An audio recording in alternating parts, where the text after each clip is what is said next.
Halo teman-teman, selamat datang di YouTube channel aku. Di video kali ini, aku akan mengulas atau menceritakan kembali novel yang berjudul Indigo. Sebelumnya, aku mau jelasin sedikit tentang novel ini. Jadi, novel ini ditulis oleh Hana Mizuki Mega dan sudah termasuk nasional bestseller karena sudah lebih dari 1,5 juta kali dibaca di Wattpad. Di covernya juga ditulis bahwa novel ini akan segera difilmkan. Novel ini mempunyai 488 halaman dan novel ini menggunakan alur cerita campuran.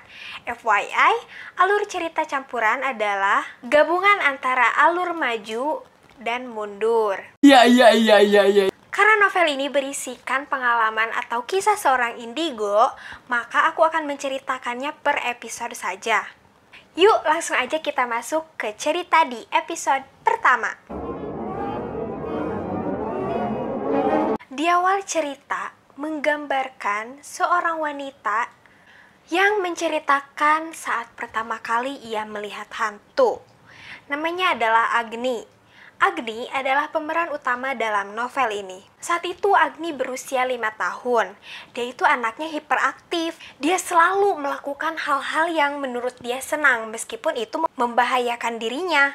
Sampai suatu hari, Agni menaiki tangga yang menghubungkan ke loteng kosong. Sebenarnya dari awal ibu si Agni ini udah ngasih larangan buat jangan naik ke loteng itu.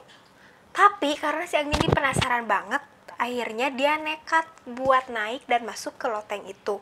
Pas sudah ada di atas, ternyata di loteng itu gak ada apa-apa, cuma ada baju-baju bekas gitu. Sampai akhirnya ia melihat ada sebuah boneka Tinky-Winky. Tak lama kemudian, ada seorang anak laki-laki yang tiba-tiba duduk di samping Agni. Namun, ada sebuah kejanggalan dari bocah laki-laki itu. Ia berwajah pucat dan kelopak matanya berlingkar hitam seperti mata panda. Tapi, karena si Agni ini masih polos, dia gak takut sama bocah itu. Malah, mereka berdua ini main bersama.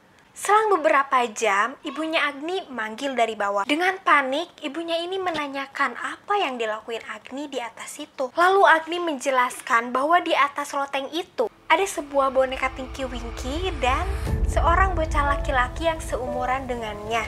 Lalu ibunya ini membenarkan bahwa di atas loteng itu tidak ada siapa-siapa. Tapi besoknya Agni tetap naik ke atas loteng dan terus bermain bersama bocah laki-laki itu. Ibunya merasa khawatir dan akhirnya ngadu ke suaminya kalau si Agni ini suka main di atas loteng. Ibunya takut kalau Agni main sama hantu karena ada turunan dari kakeknya yang merupakan seorang dukun dengan kemampuan bisa melihat dan berinteraksi dengan makhluk halus. Nah, pada saat ibu dan bapaknya lagi ngobrol, Agni nguping nih dari kejauhan.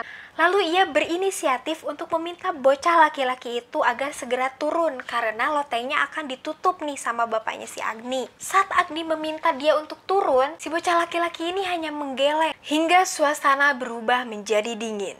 Lalu Agni melihat sesosok kuntilanak di belakang bocah laki-laki itu yang ketawa sangat nyaring dan membuat kepala si Agni ini sampai sakit. Tapi Agni tetap bersikeras meminta bocah laki-laki itu untuk turun. Karena si bocah itu terus menolak, akhirnya Agni berusaha menggapai tangan bocah itu. Tapi saat akan menggapai, tiba-tiba ada sebuah tangan tengkorak yang tidak berbalut daging sedikit pun memegang tangannya Agni. Saat itu Agni sangat panik hingga jatuh berdebam ke lantai. Agni terus menangis melihat sesuatu yang menyeramkan itu. Lalu bapaknya Agni datang menghampiri dirinya dan langsung naik ke loteng lalu membacakan ayat kursi.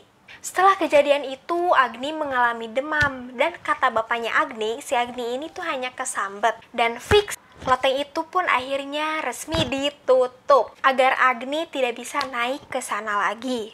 Di akhir cerita ada sebuah fakta menarik bahwa beberapa hari yang lalu ada tetangga nih yang anaknya meninggal dunia. Terus anaknya itu katanya suka sama boneka Tinky-Winky dan usianya seumuran juga sama Agni. Jadi yang suka main sama Agni di loteng itu